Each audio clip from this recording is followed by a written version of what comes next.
Welcome to the story. Don't forget to like, subscribe and support me.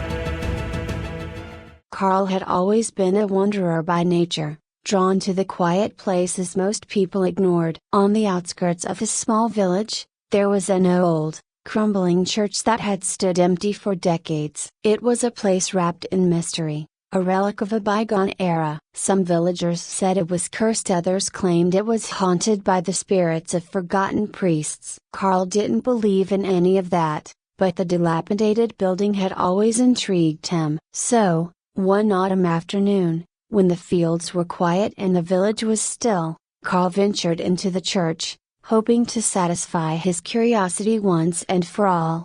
The large, wooden door creaked painfully as he pushed it open, revealing the dim interior. Sunlight slanted through broken stained glass windows, casting eerie, fragmented rainbows across the stone floor. Dust particles floated in the air, disturbed by his movement as he stepped cautiously inside. The place smelled of agia, of rotting wood and damp stone. Rows of broken pews lined the floor, and at the front, the remnants of an altar stood shrouded in cobwebs. Carl's heart pounded as he moved deeper into the church. The silence was deafening, save for the occasional sound of his own breath or the scurrying of small animals in the shadows. He wasn't sure what he expected to find, maybe old books or some kind of artifact left behind by the priests, but what he found was far beyond anything he could have imagined.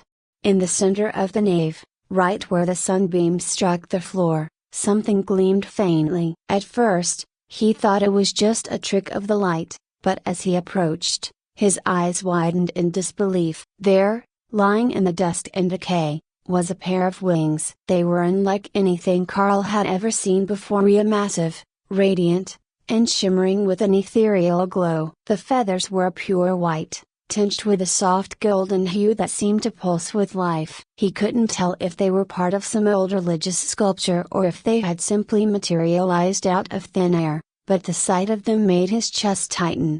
Instinctively, Carl reached out and touched one of the wings. The moment his fingers brushed the feathers, a shock of energy surged through his body, sending him staggering back. His breath came in short gasps, his heart racing uncontrollably. For a brief moment, he felt as though he was floating, suspended in a vast emptiness where time stood still. Then, just as suddenly as it had come, the sensation vanished, leaving him standing in the empty church, staring at the wings in awe. Despite the strange experience, Carl felt an irresistible pull toward the wings. He crouched down, inspecting them more closely. They didn't seem to be attached to anything, and no body, no frame, just the wings themselves, as though they had fallen from the sky. Without thinking, Carl carefully lifted them from the floor, surprised at how light they were. He folded them into his arms and, with a glance around the empty church, hurried out the door and back toward his home. As he ran through the woods, clutching the wings close to his chest, a sense of unease began to settle in the pit of his stomach. He didn't know why he had taken them, but something told him they were important, too important to leave behind in that forgotten place. By the time Carl reached his house, the sun had dipped low in the sky, casting long shadows across the fields. He slipped inside quietly, avoiding his parents' gaze as he hurried to his small attic room. Once there, he spread the wings out on his bed, examining them more closely in the fading light. They were even more magnificent up close, every feather perfectly formed, every inch of them exuding a sense of ancient power. But it wasn't just their beauty that captivated him. As Carl stood over the wings, a strange sensation began to build inside him, a warmth, a pulse of energy that seemed to resonate from deep within his soul. He reached out again, this time with more caution, and as his fingers brushed the feathers, the warmth intensified. His heart raced, and suddenly, as though by instinct, the wings attached themselves to his back, fusing with his body in a seamless, painless transition. Carl gasped, stumbling back as the weight of the wings settled on his shoulders. He looked over his shoulder and saw them there, as though they had always been a part of him. He flexed his shoulders experimentally, and to his astonishment, the wings moved with him, spreading out wide before curling back in. The rush of power was overwhelming. Carl felt stronger, faster, as though every fiber of his being had been enhanced by the wings. His vision sharpened, his hearing became more acute, and even his thoughts seemed to move at a faster pace. It was as if he had been given a glimpse of something far beyond the human experience. But with that power came an unsettling feeling, a sense that something, or someone, was watching him. Carl glanced around his room, half expecting to see a figure in the shadows, but there was nothing. Yet the feeling persisted, a cold knot of dread tightening in his chest. For days, Carl kept the wings hidden, unsure of what to do. He practiced using them in secret, flying over the forests at night, reveling in the freedom and exhilaration that came with soaring through the sky. But the sense of being watched never left him, and soon, strange things began to happen. One night, as Carl was returning home from one of his flights, he noticed a figure standing at the edge of the woods, cloaked in darkness. The figure didn't move, didn't speak, but Carl could feel their gaze locked on him, as though they were studying him, waiting for something. He froze, his heart pounding, but before he could react, the figure vanished into the shadows, leaving only the chilling sense of danger in its wake.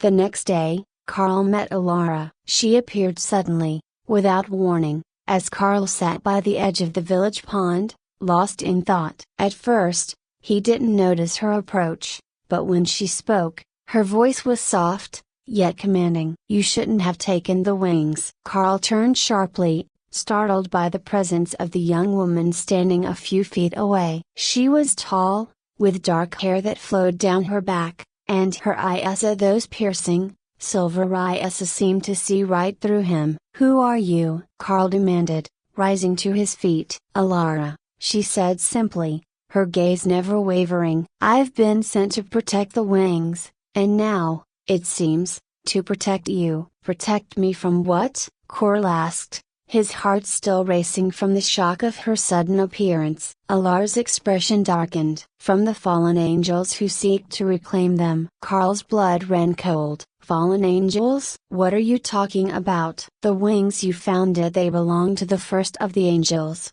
a relic of the ancient war between heaven and the fallen. They are more powerful than you can imagine, and now that you have them, you've become a target." Carl swallowed hard, the weight of her words settling in. "A target for who?" "For Israel," Alara said quietly. "He is the leader of the fallen angels, cast out of heaven long ago. Those wings were his, and now that you possess them, he will stop at nothing to get them back." A cold dread filled Carl's chest. "What does he want with them?" Alara's gaze softened slightly. "The wings are not just a symbol of power. They hold the key to unlocking an ancient secret, a one that could tip the balance of the universe itself. If Israel regains the wings, he will use their power to reclaim his place in the celestial hierarchy and plunge the world into chaos." Carl took a step back, his mind racing. This was too much, too impossible to comprehend. He was just a boy from a quiet village, and now he was being told that he held the fate of the world in his hands. "I don't want this," he said, shaking his head. "I didn't ask for any of this." "I know," Alara said softly. "But the wings chose you for a reason." Carl stood there, his mind spinning as Alara's words settled over him. He didn't ask for this responsibility, but now it seemed like the wings had forced a choice upon him. As much as he wanted to deny it, to walk away, a part of him deep down knew that things would never be the same. Alara's silver eyes softened as if sensing the battle raging inside him. "The power of the wings is overwhelming at first," she said quietly, "but you must master it before it consumes you. If Israel takes them, he will use their strength to destroy the balance that protects this world." Carl clenched his fists, staring down at the ground, his thoughts racing. "Why me? Why did they choose me?" "The wings choose those with the potential for great sacrifice," Alara explained, her voice calm but firm. "You're pure of heart, Carl, and that is why they came to you. But it is also why Israel will come for you. He will not rest until he has what he believes is rightfully his. Carl exhaled shakily. What do I have to do? First, you must understand your power, Allure said, stepping closer. The wings amplify not just your strength but your spirit. You've only begun to tap into what you're capable of. But there is a cost. They will change you if you let them control you. Carl looked at her, fear and determination warring within him. How do I stop Israel? Israel is ancient, powerful beyond what most mortals can comprehend, she said. You cannot face him alone. But there is hope. The wings, when fully realized, are not just a weapon, they are a shield, a guardian force of their own. But you must earn that. Alara, Carl said, his voice rising with the weight of his uncertainty.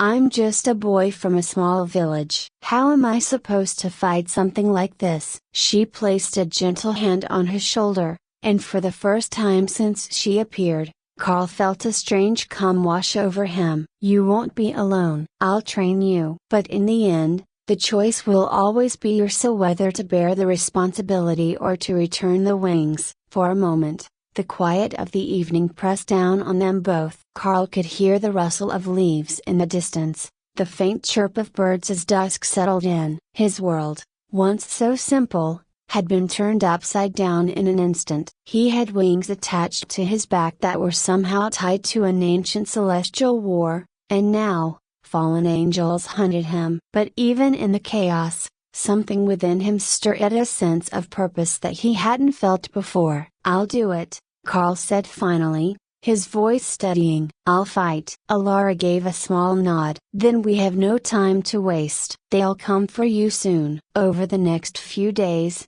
Carl trained with Alara in secret, learning to harness the wings' power and push beyond the limits of his human strength. He could fly faster, higher, with more control. His senses became sharper, his reflexes faster. The wings connected him to something ancient, something bigger than himself, and with each passing hour, he felt more in tune with their energy. But with the power came a price. He could feel the weight of the wings draining him each time he pushed himself. It was like the wings were pulling something from deep inside him. Alara had warned him that the wings weren't meant for mortals to wield for long periods, and Carl could sense that truth every time he trained. But still, he couldn't stop. He needed to be ready. The nights were the hardest. The dark figure he'd seen once before at the edge of the forest now appeared more frequently, just out of sight, watching. Carl could feel their presence, the coldness that settled in the air whenever they were near. And Alara had warned him Israel's agents were closing in. One evening,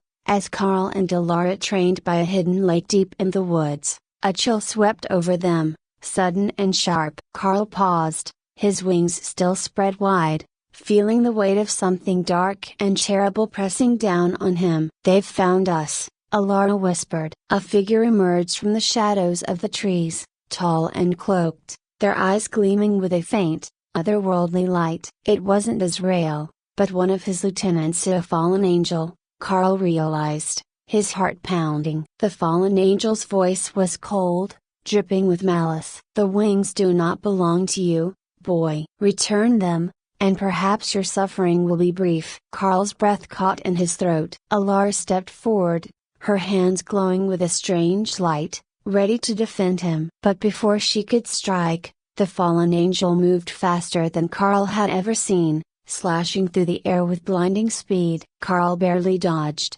feeling the heat of the attack brush past him. The battle was chaotic. Alara fought with grace and precision, wielding celestial power to fend off the fallen angel's relentless strikes. But Carl could tell that even she was struggling, as this opponent was far more powerful than any they'd faced before. As the fight dragged on, Carl's wings began to pulse with an energy he hadn't felt before. It was like they were calling to him, urging him to act. Without thinking, he surged forward, his wings spread wide, and slammed into the fallen angel with a force that surprised even him. The fallen angel snarled, thrown back by the impact, but it wasn't enough to stop them. They recovered quickly, their eyes narrowing on Carl with a deadly focus. "You'll regret that." But before the fallen angel could launch another attack, allure unleashed a blinding wave of light, engulfing the figure in a radiant explosion. When the light faded,